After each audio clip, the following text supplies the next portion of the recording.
हाय बच्चों, welcome back to my channel. I hope आप लोग अच्छे होंगे। आज के वीडियो में मैं अपनी पूरी जर्नी आप लोगों को बताने वाली हूँ। मैंने कैसे सीईटी में अच्छा स्कोर करा था, मेरी परसेंटाइल कितनी आई थी, मैं स्टेट टॉपर थी नहीं थी, क्या थी, सब कुछ आपको पूरे वीडियो में बताऊँगी। मैंने किस तरीके से अचीव करा, सारी की सारी मेरी जर्नी मैं आपको बताऊँगी, तो जिससे कि आप लोग उससे इंस्पिरेशन लेके, उससे टिप्स लेके अच्छा स्कोर कर सको। तो वीडियो के एंड तक बने रहना बच्चों। और अगर नेक्स्ट वीडियो आपको फिजिक्स की डिटेल स्ट्रैटेजी, जिसमें इंपॉर्टेंट क्वेश्चन, स्ट्रैटेजी क्वेश्चन कैसे सॉल्व करना, सब कुछ बताया जाए, तो फटाफट से लाइक करना। 500 लाइक्स हमारा टारगेट है। और कमेंट सेक्शन में फिजिक्स लिखना बच्चों।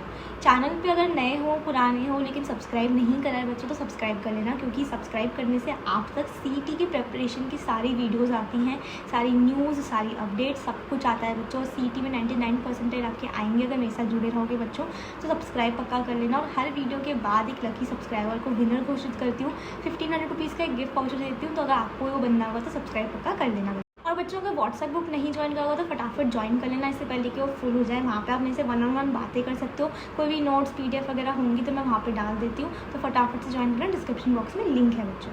तो मेरे को फिजिक्स और मैथ्स इतनी अच्छी नहीं लगती थी बच्चों, ठीक है। मेरे को टफ लगता था। आपको कौन सा सब्जेक्ट टफ लगता है मुझे कॉमेंट सेक्शन में पहले बताना, ठीक है। केमिस्ट्री मेरे को थोड़ा अच्छा लगता था। मैं आपको सब्जेक्ट वाइज ही बताऊँगी, ओवरऑल स्ट्रैटेजी भी बताऊँगी, ठीक है।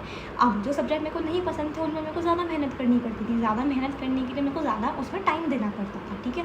अब मैं टेक्स्ट बुक एक नहीं पढ़ती थी बच्चों, ठीक है। टेक्स्ट बुक एक एक लाइन पढ़ती नहीं थी मैं, क्योंकि उसमें बहुत ज़्यादा टाइम लगता था, ठीक है। मैंने भी लास्ट 30 डेज़ में आप लोगों की तरह ही पढ़ाई शुरू करी थी। उन 30 डेज़ में मेरे को लगता था कि टेक्स्ट बुक पूरा पढ़ूंगी तो मेरे से नहीं हो पाएगा कोर्स, ठीक है। क्योंकि मेरे को पता है कि मेरे को 45 चैप्टर्स तो 12th के करना है, 15 × 3 सब्जेक्ट्स है ना। उसके अलावा 11th के भी कुछ इंपॉर्टेंट चैप्टर्स तो करके जाऊँगी सही, है ना। तो मैं को पता था 45 चैप्टर्स मेरे को 30 डेज़ में करना मुश्किल हो जाएगा एक एक लाइन पढ़ के। इसीलिए मैंने क्रैश कोर्स से करा था, ठीक है। इसीलिए आप लोगों को भी बोलती हूँ, मेरे personal experience as a student, as a teacher बोलती हूँ कि बच्चों क्रैश कोर्स से करो, किसी भी क्रैश कोर्स से करो, लेकिन क्रैश कोर्स से पढ़ाई करो, ठीक है। हमारा क्रैश कोर्स क्यों ज़रूरी है बच्चों? वहाँ पे आपके महाराष्ट्र के नंबर 1 टीचर्स हैं, जो कि महाराष्ट्र में बहुत सालों से पढ़ा रहे हैं। खुद ने IIT NIT से पढ़ा है, सीईटी भी उन्होंने निकाला है बच्चों। वो आपको बहुत हेल्प करेंगे हर एक कॉन्सेप्ट समझाने के लिए।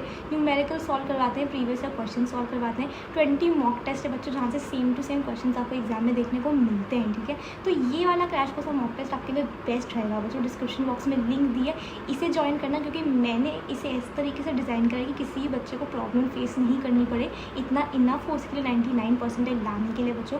तो फटाफट से ज्वाइन करना, डिस्क्रिप्शन बॉक्स में लिंक दी। तो बच्चों मैं सबसे पहले क्रैश कोर्स के थ्रू अपने सारे के सारे कॉन्सेप्ट समझे थे, ठीक है। कॉन्सेप्ट नहीं समझोगे ना तो कितने भी क्वेश्चंस लेके बैठ जाओ, नहीं हो पाता है, ठीक है। तो सबसे पहले अगर आपको बहुत अच्छा स्कोर करना है तो आप लोगों को आपको समझना होगा कॉन्सेप्ट, ठीक है। मेरी परसेंटाइल जो थी मैं रिवील कर देती आप लोगों को, 99.2 थी बच्चों, ठीक है।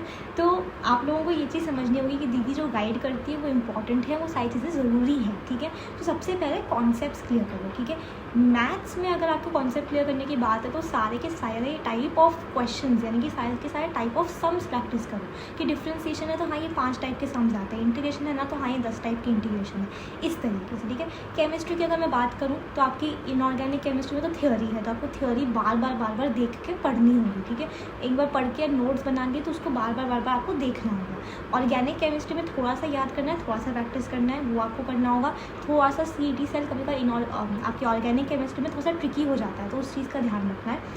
फिजिकल केमिस्ट्री की बात करो तो वहाँ पे सिर्फ न्यूमेरिकल्स है, फॉर्मूला बेस्ड, तो उतने आपको करने और थोड़ी बहुत थ्योरी आ जाती है, ठीक है। ये आपका केमिस्ट्री हुआ। फिजिक्स की बात करूँ तो फिजिक्स में आपको कॉन्सेप्ट समझना बहुत ज़रूरी है। फॉर्मूला शीट्स बनाओ बच्चों, बार बार कहती हूँ फॉर्मूला शीट्स बनाओ। एक 1 पेज बनाओ जिसमें कि सारे इंपॉर्टेंट नोट्स हो, हर चैप्टर के लिए एक फॉर्मूला शीट, एक 1 पेज में होना चाहिए। और एक ऐसा पेज जिसका आप इंपॉर्टेंट क्वेश्चन नोट डाउन करो, जो कि आपको लगता है कि आपको हाँ रिवाइज करने की बार बार ज़रूरत है, ठीक है। ऐसे 3 पेजेस बनाओ। तो फिजिक्स में अगर आपको ये सारे के सारे कॉन्सेप्ट फॉर्मूलाज दिमाग में रहेंगे तो जब क्वेश्चन आएगा तो आपको सिर्फ क्वेश्चन देखना है, जो वैल्यूज़ दिए फटाफट लिखना है, फिर आपको फॉर्मूला चमकना चाहिए और आपको फॉर्मूला यूज़ करना चाहिए बच्चों। तो ये चीज़ें तभी आती है जब आप बार बार अपने कॉन्सेप्ट्स को क्लियर करते हो, बार बार रिवाइज करते हो फॉर्मूला शीट्स के थ्रू, ठीक है। तो ये सेकंड टिप हुई आप लोगों की। तीसरी चीज़ बच्चों, आप लोगों को प्रीवियस ईयर क्वेश्चंस अच्छे से प्रैक्टिस करने हैं, ठीक है। 30% से भी ज़्यादा पेपर प्रीवियस ईयर क्वेश्चन से आ जाता है। तो प्रीवियस ईयर क्वेश्चंस मिनिमम 5 सालों के तो करने ही करने हैं, ज़्यादा से ज़्यादा 10 सालों के कर सकते हो। सब कुछ मैंने क्रैश कोर्स में आपको प्रीवियस ईयर क्वेश्चंस कैसे फास्ट सॉल्व कर सकते हो, आपकी टिप्स क्या हो सकती हैं, ट्रिक्स क्या हो सकती है, वो सब कुछ आपको क्रैश कोर्स में भी कवर करवाया बच्चों। नेक्स्ट सबसे ज़्यादा इंपॉर्टेंट स्टेप जो है, जो मैंने भी किया था और आपको भी बोलूँगी कि करो बच्चों, वो है मॉक टेस्ट सॉल्व करो। ठीक है, मॉक टेस्ट सॉल्व करो पहली चीज़। दूसरी चीज़, आप लोग 2 टाइम स्लॉट्स होते हैं, ठीक है, आपके एग्जाम के 9:30 से 12:30 और 2:30 से 5:30। इन दोनों में से एक टाइम स्लॉट चूज़ कर लो। आज उस टाइम स्लॉट में मॉक टेस्ट दिया, नेक्स्ट मॉक टेस्ट जब दोगे तो दूसरे वाले टाइम स्लॉट में देना। ये क्यों? क्योंकि एक तो 3 घंटा बैठने की आदत हो जाती है। उस टाइम पर आपकी बैठने की आदत होती है बच्चों, जिससे कि जब एग्ज़ाम होता है आपका एक्चुअली उस शिफ्ट में, तो आपका दिमाग चलता है बच्चों। ऐसा नहीं कि आपको नींद आ रही है, भूख लग रही है, ऐसा नहीं होता फिर। ठीक है, तो रूटीन सेट करो। मॉक टेस्ट क्यों ज़रूरी है बच्चों? स्पीड बेस्ड एग्जाम है, टाइम बेस्ड एग्जाम है सीट। ठीक है, अगर आप लोगों को प्रेशर हैंडल नहीं करना आता, एंग्जाइटी हैंडल नहीं करनी आती, तो नहीं दे पाओगे टेस्ट। ठीक है, पहली चीज़। दूसरी चीज़, आपकी प्रैक्टिस होती है।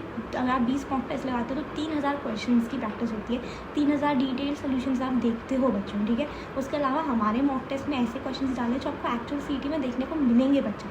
तो इसीलिए मॉक टेस्ट इतना ज़्यादा ज़रूरी है। इसलिए बार बार कहती हूँ कि मॉक टेस्ट दो बच्चों। अगर आपको टॉप कॉलेज में जाना है CUAP वगैरह में, तो आपको मॉक टेस्ट ही आपका ज़रिया है। ठीक है, मॉक टेस्ट प्लीज़ देना बच्चों। डिस्क्रिप्शन बॉक्स में लिंक दी है, वहाँ से ज्वाइन कर लेना और मॉक टेस्ट के ऊपर एक्स्ट्रा स्पेशल फोकस डालो।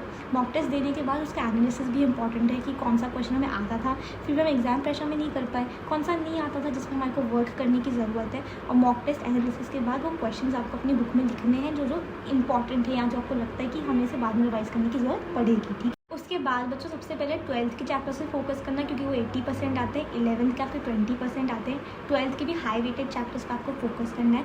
रूटीन बनाना है बच्चों, 8-10 घंटे आपको पढ़ना ही पढ़ना है। और रिवीजन बहुत इंपॉर्टेंट है। ठीक है, क्योंकि हम लोग चीज़ों को भूल जाते हैं, तो डेली रिवाइज करो या 2-2, 3-3 दिन में रिवाइज करो बच्चों। वो चीज़ आपके लिए बहुत ज़रूरी है। 30 डेज़ में आप लोग आराम से स्कोर कर सकते हो बच्चों, 99% ला सकते हो। इस चीज़ की मैं गारंटी दे रही हूँ। हर एक बच्चा कॉमेंट सेक्शन में आई कैन डू इट लिखेगा। मोटिवेटेड रहना है, किसी बच्चे को डिप्रेस नहीं होना है, गलत नहीं सोचना है। हर एक बच्चा कर सकता है। मैंने किया ना 30 डेज़ में, तो आप क्यों नहीं कर सकते बच्चों? करना है आपको। जिस तरीके से मैंने समझाया है उस तरीके से पढ़ो। ठीक है, प्लीज़ अच्छे से पढ़ना है बच्चों, मोटिवेटेड रहना है आप लोगों को। कोई टेंशन की बात नहीं है। अगर आपको इस वीडियो का पार्ट 2 चाहिए होगा तो कॉमेंट सेक्शन में पार्ट 2 डालना, मैं इसके ऊपर और आपके लिए एक्सप्लेनेशन ले आऊँगी। ठीक है, तो ये सब मेरे आज की तरफ से था बच्चों मेरी जर्नी के बारे में। मिलते हैं अगले वीडियो में, तब तक के लिए study well, take care and thank you.